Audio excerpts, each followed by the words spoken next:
Hi, this is Zach with support, and today I'm going to show you how to create a project on StructionSite. To create a project from the web app, first, go to your project's homepage in StructionSite. Then click on Add Project on the top right corner of your screen. Here, input your project's name, a thumbnail photo, a description, the estimated project value, and the project's estimated start and end dates. Note, the thumbnail photo field does not accept PDF files. Once all information is filled in, to finalize the project's creation, select Add Project. To create a project from the iOS mobile app, first navigate to the main project screen, then hit the plus icon on the bottom right corner.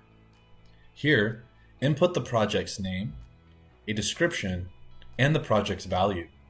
Select Submit once completed. Next, you will be prompted to upload a drawing by selecting one of three options. These options are to take a photo, to upload from the photo library, or to upload from the file system. After uploading a drawing, your new project will be all ready to go.